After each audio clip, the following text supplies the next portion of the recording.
কোনদিন মসজিদ জুমা ছাড়া ভরে নাই, কিন্তু যে কোভিড-19 যখন করোনা আসলো মসজিদ জুমার মতো ভরে যেত, ঠিক না? এখন কি ভরে? হ্যাঁ, আবার ভরে নাকি? না না, এখন আবার ওই আগের জায়গায়। একটা আবেগ কাজ করছিল, আবেগ। রবের ভয় আসে নাই, রবের ভয়ের চিন্তা করে নাই, রবের সাথে সম্পর্কের চিন্তা নাই। এসেছে কেন?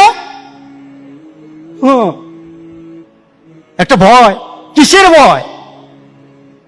তুমি তোমার রবের সাথে সম্পর্ক করো, তোমার রবের সাথে সম্পর্ক করো। তুমি মসজিদে রবের সাথে সম্পর্ক করো, তুমি ঘরে, প্রত্যেকটি স্থানে যখন রবের সাথে তোমার সম্পর্ক হয়ে যাবে, আল্লাহ সুবহানাহু ওয়া তাআলা বলেন, বান্দা চাইতে দেরি হবে, আমি দিতে তোরে দেরি করব না বান্দা। আল্লাহ বলতেছেন, সে কি মনে মনে এই চিন্তা রাখে আন্না লাহু রাব্বা, তার একজন রব আছে।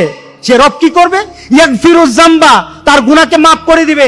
ওয়া ইয়াখুযু বিহি, যদি মাফ করতে চান উনি মাফ করবেন, আর উনি যদি চান তাহলে গুনার জন্য পাকড়াও করবেন। কেউ তুই পাকড়াও থেকে বাঁচাতে পারবে না। আর যদি মাফ করতে চান, এই মাফ থেকে কেউ কি করতে পারবে না? ফিরাতে পারবে না। সুবহানাল্লাহ বললেন না? উনি কে? রব্বুল আলামিন, আল্লাহ সুবহানাহু ওয়া তাআলা। আল্লাহ সুবহানাহু ওয়া তাআলা বলেন, বান্দা যখন আমার কাছে চাইছে আর ভিতরে ভিতরে এই চিন্তা রেখেছে যে আমি তাকে মাফ করব, আমি তাকে শাস্তি দেব, তবে মাবুদ আমি সবচাইতে ভালোবাসি মানুষকে মাফ করে দেওয়া। আমার শান হলো মাফ করে দেওয়া।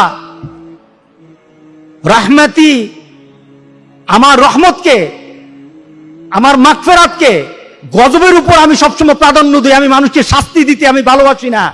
আমার ভালোবাসা হলো আমার বান্দাকে রহমত দিয়ে মাফ করে দেওয়া। সাবাকাত রাহমাতি আলা গাদাবি, আমার রহমতকে আমি গজবের উপর প্রাধান্য দেই।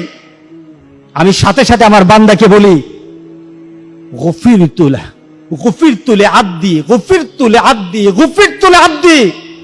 বান্দা তোরে মাফ করে দিলাম, বান্দা তোরে মাফ করে দিলাম, তোরে মাফ করে দিলাম বান্দা। সে আবার দুনিয়ার কাজে মত্ত হয়ে যায়। চলতে চলতে চলতে চলতে এক পর্যায়ে আবার সে গুনাহ করা আরম্ভ করে, সে আবার গুনাহ করতে থাকে।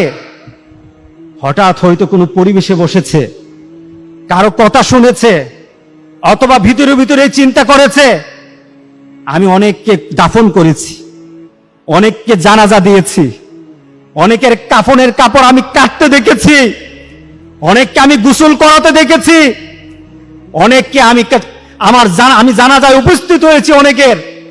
এই ভিতরে চিন্তা আসার পর সে মনে মনে চিন্তা করলো যে আমার যদি এখন চলে আসে আমি আল্লাহর দরবারে কি জবাব দেব? আমার যদি এই মুহূর্ত চলে আসে আমি আল্লাহর দরবারে কি জবাব দেব?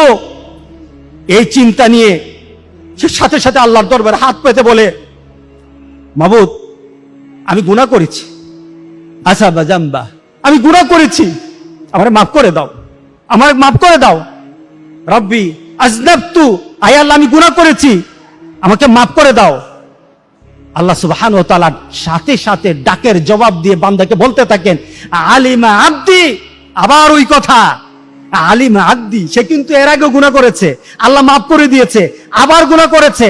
আবার আল্লাহ বলতেছেন, আলিমা আব্দি আন্না লাহু রাব্বা ইয়াগফিরুয যামবা ওয়া ইয়াখুযু বিহি। আমার এই বান্দা কি মনে মনে ধারণা করে তার এক রব আছে।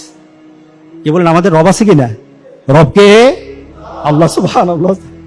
আপনি ভিতরে মিলাই নেন, এখনই করেন না, এখনই ভিতরে ভিতরে চিন্তা করতে থাকেন না। রাসূলের হাদিসের সাথে এখন নিজে হয়ে যান, নিজের গুনাহ কথা স্মরণ করে এখনই বলতে থাকেন, আমি আমার ভিতরে চিন্তা নিয়ে আসলাম, আমার একজন রব আছে, আমার গুনাহ মাফ করবেন, আমাকে শাস্তি থেকে বাঁচাবেন, উনি আমার আল্লাহ। উনি কে? আমার আল্লাহ। আপনি বাড়িতে যাওয়া দরকার, এখনই মাফ চান আল্লাহর দরবারে, এখনই চান। আল্লাহ সুবহানাহু ওয়া তাআলা বলে দেন, বান্দা তুমি মনে মনে চিন্তা করিস তো আমি আছি, আমি আল্লাহ তোর জন্য আছি। বান্দা তোরে আমি মাফ করে দিলাম, আমি তোরে মাফ করে দিলাম। আল্লাহু আকবার, আল্লাহু আকবার বলি।